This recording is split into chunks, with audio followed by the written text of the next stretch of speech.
Welcome to Practical Access. I'm Lisa Deeker. And I'm Rebecca Hines. And Becky, I think we have a unique topic and a unique guest today. What are you thinking?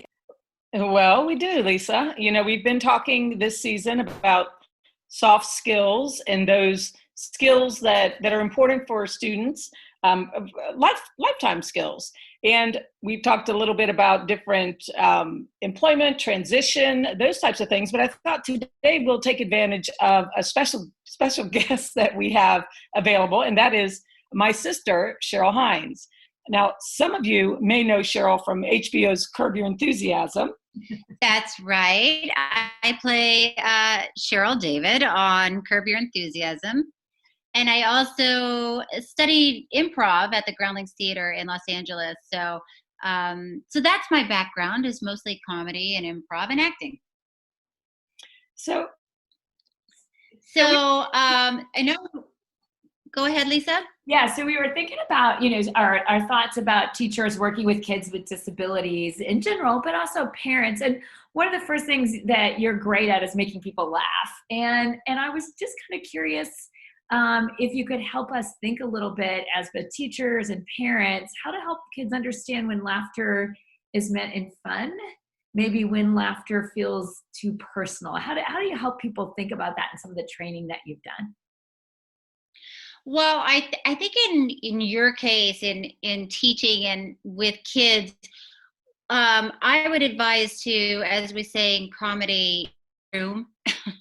So I'm sure it depends, from case to case, from child to child, if they can understand, humor, or when it's a joke, or when it's for some reason being used in wrong way. But I think if you stick to it being about yourself, maybe I wore two socks that don't match today. I did a great job this morning. So if you're making fun of yourself, you can connect with other people, and they see the human side of you, and they automatically know you're not laughing at someone else. You laugh at yourself. And so it's never mistaken. I should say never, but almost never mistaken for making fun of someone else. If you're making fun of yourself or your situation, whatever that is, people can connect with you. I love that. Cheryl, that's a good point, because I think a lot of times, I know in a lot of your work, it's on Curb and other places, you use things like irony and sarcasm in particular. Sarcasm is actually a humor device that doesn't play well in school. And I really, teachers sometimes don't understand that there's some students who are very, very literal. Mm-hmm. So I just kind of wanted to point that out, because some of the things that we find funny in our everyday life aren't necessarily appropriate for the classroom. Tell me a little bit, talk a little bit about the way that you use those nonverbals to communicate either warmth or comedy to an audience. So if I'm a teacher, I'm standing in front of kids, what am I going to do to communicate those feelings and connect with the audience?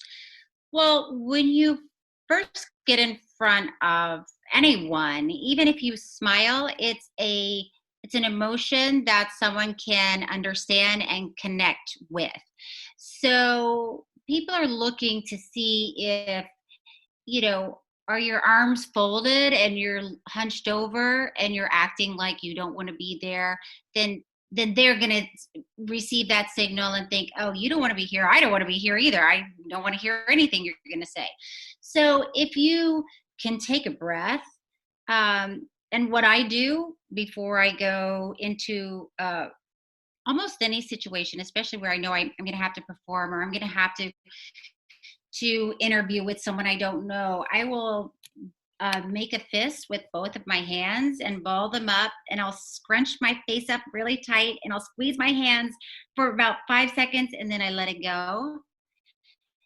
And you feel a relief, and you feel you're at ease with yourself. So people can sense that when you walk into a room or you're on screen, they can feel if you are at ease with yourself, then they can be at ease while they're listening to you and watching you. I love too, your theme seems to be at ease with yourself. I think that's a great theme for laughter. And I've never really thought about teaching a kid to, if somebody makes fun of me, laugh at myself first. Don't give them the chance to not say this is funny. And I think that's some great advice for families to remember. How do you suggest that people that are really struggling just to laugh, what are some good ways just to get a good laugh? Because I don't know of anybody who can laugh better than the Hines sisters. I can't be around the both of you and not have a good laugh always. So what is it? What's the secret behind just a good family laugh? Well, I'm doing a talk show on Zoom. It's live, and I want my show to be very professional. I want it to be good. I wanted to have, these great guests that are taking time to be on my show, and then I'll have, my husband walk through the shot in the background, in his boxer shorts, and I have two choices, right? I can either take a moment to get mad at him and derail the show and be angry about the situation, or take a breath, laugh at the moment, because I'm sure everybody has experienced something similar, and that's what makes this moment unique, like you were saying. So you have choices. You either laugh or you get mad. And so we find life is a lot more fun if you just laugh at that and let it go. You're also able to be present more, because it takes so much energy to be angry and to sustain that feeling and that emotion, that it's exhausting and it's tiring. But if you can find a way to laugh, move on, I think you'll enjoy people around you a little more. And I think that's true, Cheryl. I think that's we definitely grew up with the ability to make a choice to be happy, to make a choice to find the humor in something, even if it seemed like a dark time or something, a low point momentarily. When you think about performing, let me ask you again, let's say a teacher who is trying to teach and they really want to be able to make those choices. Have you ever been in a setting where you were doing something live and you had anybody like a heckler or somebody doing something unexpected? Like, how do we handle those unexpected real-time things when it's not our family, when it's somebody who you don't even know what their intent is sometimes, because as a teacher sometimes we feel a little bit attacked. So right. What would you say, how do we handle the heckler, Cheryl? Well, there are two ways to go about it. So depending on the situation, one is to ignore that person and not give them more oxygen, because that might be what they're looking for, is just to take over the space. So that's one way to go. And the other way to go is to give them all of the oxygen. So if you stop everything down and say, okay, Johnny, you've got the floor. We're talking about whatever you're talking about, today. We're talking about manners today. So here's your chance to tell everybody what you know about manners. Sometimes if when you give that person the spotlight, they shrink quickly. So those have been my experiences. Sound right on line with the classroom. And so I just have one last question, and that is, if you could give a word of advice to parents who are stressed, who are struggling, who maybe want to laugh, what is something improvisationally they could do at home with their kids to make the world a little bit lighter and brighter right now? Well, I mean, we do warm-up exercises that just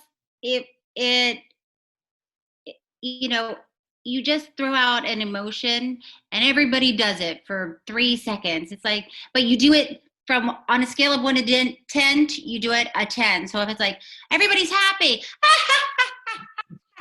everybody's angry, I'm so mad.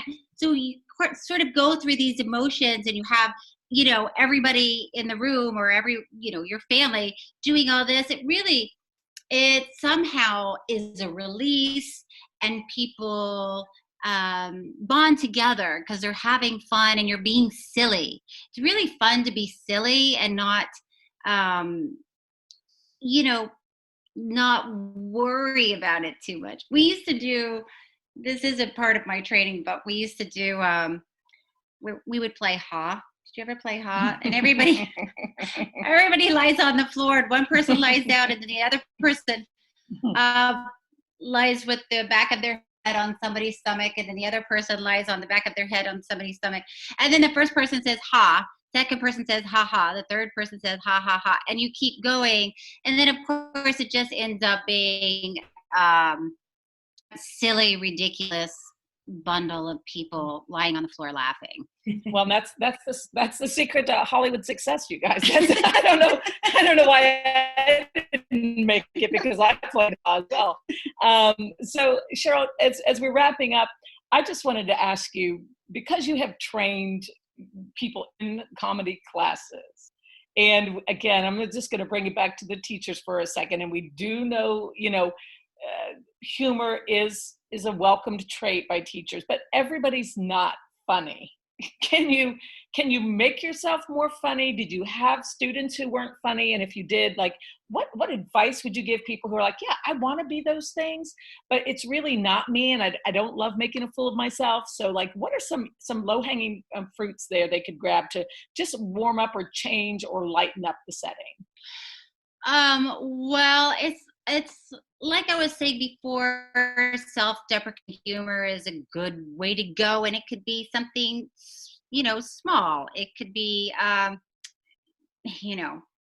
don't know what that is. I forgot to brush my teeth today, so nobody get too close to me. Whatever that is. That's just going to sound creepy. Okay. Let's pick another one. Let's strike that one. Well, it's like I said too. It's for me. I think if you don't think you're funny, you probably can appreciate humor.